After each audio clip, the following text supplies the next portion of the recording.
Njama ya serikali ya Samia Suluhu dhidi yake Tundu Lissu yaibuka. Ujambo na karibu kwa taarifa zetu za Kenyascope, na tafadhali kumbuka kusubscribe.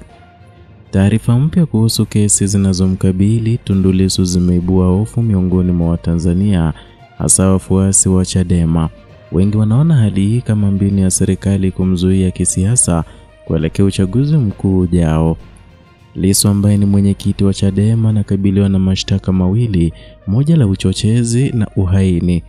Wadau wa haki za binadamu wanasema kesi hizo mbili zina lengo la kisiasa ili kumzuia kuendelea na harakati zake za kisiasa.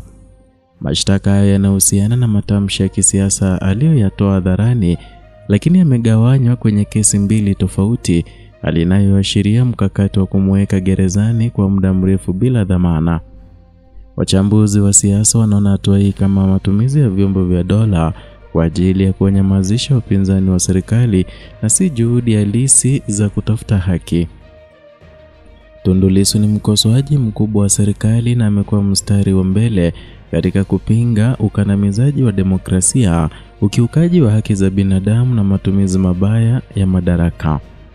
Viongozi wa Chadema wameeleza kuwa kesi hizi ni ishara ya vitisho dhidi ya wanasiasa wanaoikosoa serikali, na wamezitaja kuwa ni dhuluma na ukiukaji wa wazi wa haki za msingi.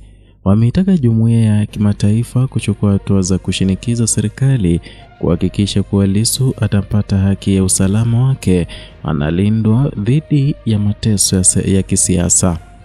Wafuasi wake wamekuwa wakijitokeza mitandaoni na maeneo ya wazi wakionyesha mshikamano, kimtetea na kuomba achiwe huru mara moja bila masharti. Hali hii inayoendelea imezua maswali mapya kuhusu uhuru wa mahakama na mwelekeo wa kidemokrasia nchini, huku wasiwasi ukizidi kuhusu namna taasisi za haki zinavyotumika.